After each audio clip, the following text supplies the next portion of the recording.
할렐루야. 오늘도 귀한 기도의 자리에 나온 성도님들을 환영합니다. 2025년 1월 31일 금요일 새벽 기도회를 시작합니다.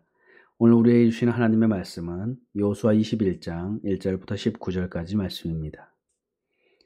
그때 레위 사람의 족장들이 제사장 엘르아살과 눈의 아들 여호수아와 이스라엘 자손의 지파 족장들에게 나와 가나안 땅 실로에서 그들에게 말하여 이르되 여호와께서 모세에게 명령하사 우리가 거주할 성읍들과 우리 가축을 위해 그 목초지들을 우리에게 주라 하셨나이다 하며 이스라엘 자손이 여호와의 명령을 따라 자기의 기업에서 이 성읍들과 그 목초지들을 레위 사람에게 주니라.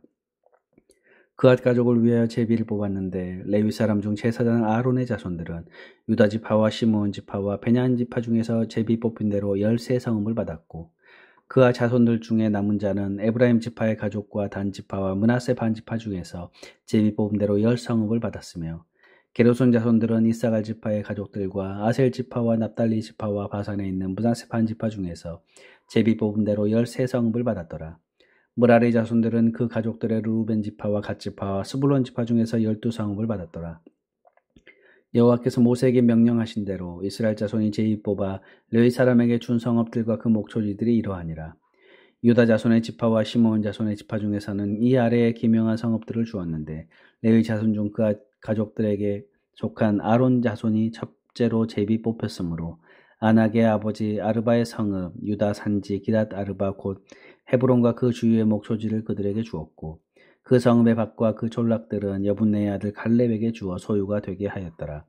제사장 아론의 자손에게 준 것은 살인자의 도피성 헤브론과 그 목초지요 또 림나와 그 목초지와 얏딜과 그 목초지와 에스드모아와 그 목초지와 홀론과 그 목초지와 드빌과 그 목초지와 아인과 그 목초지와 유다와 그 목초지와 베세메스와 그 목초지이니 이 두 지파에서 9성읍을 냈고 또 베냐민 지파 중에서는 기브온과 그 목초지와 게바와 그 목초지와 아나돗과 그 목초지와 알몬과 그 목초지 곧 4성읍을 냈으니 제사장 아론 자손의 성읍은 모두 13성읍과 그 목초지들이었더라.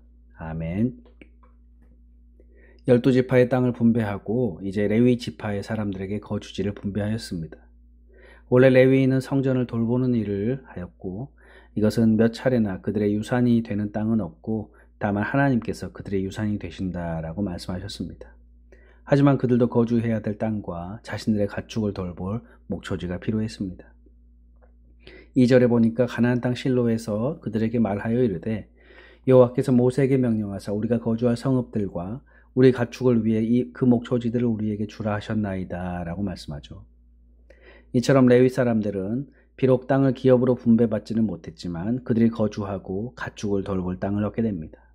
그래서 오늘 말씀은 이 하나님의 명령에 따라서 레위 지파를 위해 자신들이 받았던 땅 중에서 떼어내어 레위인들이 살 수 있도록 분배를 하는 거죠. 전체적으로 유다와 시므온, 베냐민 지파의 지역의 13성읍, 그리고 에브라임, 단, 므낫세 반지파의 10성읍, 이사갈, 아셀, 납달리, 므낫세 반지파 지역의 13성읍, 루벤, 갓, 수불론 지파 지역의 12성읍입니다. 그리고 오늘 본문 10절부터 19절까지는 처음 13성읍에 대한 구체적인 기술을 하고 있습니다.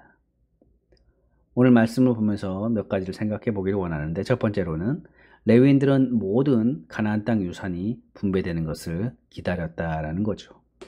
그들은 다른 지파들에게 모두 기업의 분배가 끝이 나고서야 마침내 자신들의 거주지를 요구했습니다.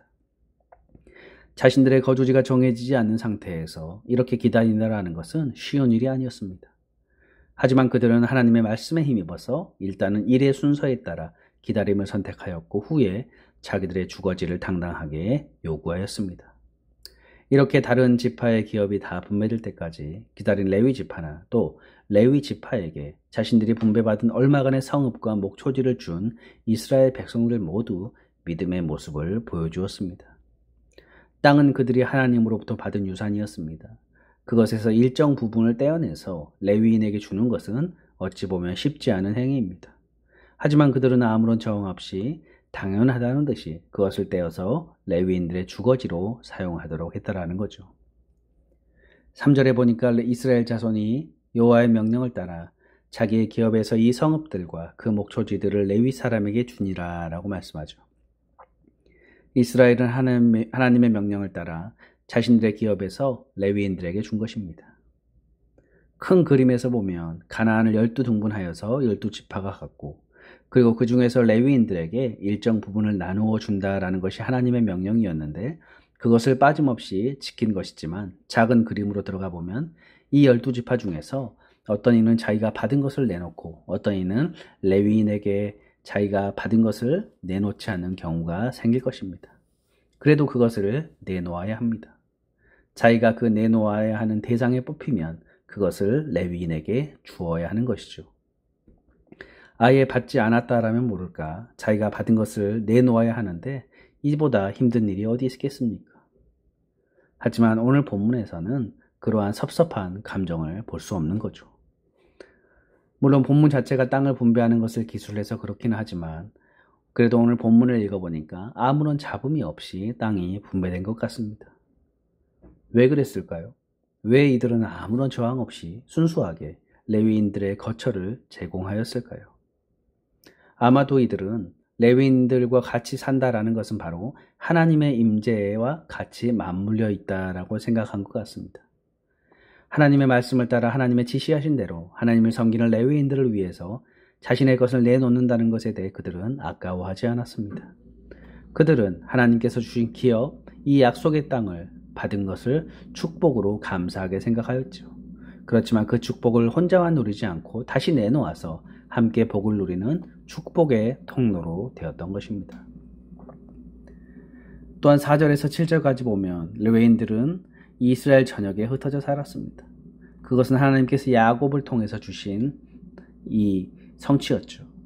그러나 레위인이 전국에 흩어지게 된 것은 그들의 직무와 관련된 현실적인 이유 때문이었습니다. 레위인들은 하나님의 율법을 백성들에게 가르치고 지도하기 위해서 백성들 가까이 가야 했고 그러기 위해서는 이스라엘 전역에 흩어져야만 했습니다. 그들이 흩어져서 자신에게 맡겨진 사명을 감당했기에 이스라엘과 하나님의 관계는 계속 유지될 수 있었던 것입니다. 우리는 여기에서 중요한 교훈을 얻습니다. 그것은 바로 세상 사람들을 하나님 앞으로 인도하기 위해서 우리가 세상 사람들 가까이 나아가야 한다라는 것입니다.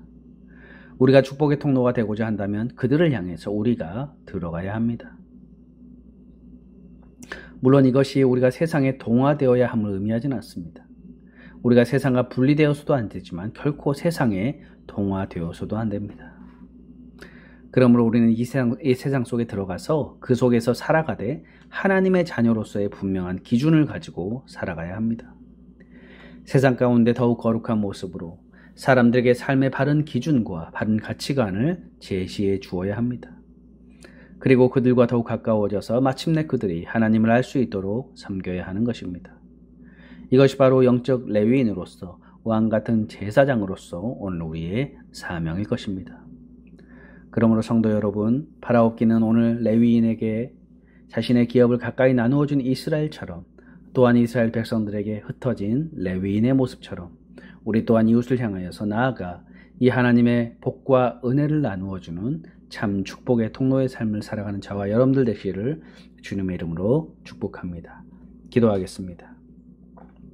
하나님, 오늘 이 땅의 분배의 과정을 우리가 살펴보면서 참 하나님의 은혜 안에서 잘 분배되어지는 것들을 바라보게 됩니다. 하나님, 이 레위인들에게 자신의 기업을 나누어줬던 이 이스라엘의 믿음의 모습들, 또한 그리고 이스라엘을 향하여서 흩어진 그 레위인들의 믿음의 모습들을 바라보면서 저희 또한 이 캐나다 땅 살아가면서 우리가 안주하는 삶이 아니라 우리에게 보내주신 귀한 생명들을 향하여서 하나님의 은혜와 복을 나누어주는 축복의 통로의 삶을 살아갈 수 있도록 인도하여 주옵소서. 감사드리며 예수님의 이름으로 기도드립니다. 아멘. 주기도문으로 예배를 마치겠습니다. 하늘에 계신 우리 아버지여, 이름이 거룩히 여김을 받으시오며 나라의 임하옵시며 뜻이 하늘에서 이룬 것 같이 땅에서도 이루어지이다. 오늘날 우리에게 일용할 양식을 주옵시고 우리가 우리에게 죄 지은 자를 사하여 준 것 같이 우리 죄를 사하여 주옵시고 우리를 시험에 들게 마옵시고 다만 악에서 구하옵소서. 대개 나라와 권세와 영광이 아버지께 영원히 있사옵나이다. 아멘. 이 시간 잠시 한번 기도하는 시간을 갖겠습니다. 오늘 말씀을 생각하면서 하나님, 우리의 삶이 이스라엘과 레위인들의 모습처럼 또 믿음의 삶을 살아가게 하시고 또한 이 땅에 흩어져 있는 그 귀한 생명들을 향하여서 하나님 저희가 하나님 이 은혜와 복을 나누어 주는 그 축복의 통로의 삶을 살아가게 해달라고 기도하시고, 두 번째로 우리 갈보리 교회와 또 주일 예배, 새벽 예배, 또 우리 교우들과 우리의 자녀들을 위해서, 또 우리 주변의 어려운 이웃들을 위해서 축복의 통로의 삶을 살아가도록 함께 이 시간 기도하겠습니다.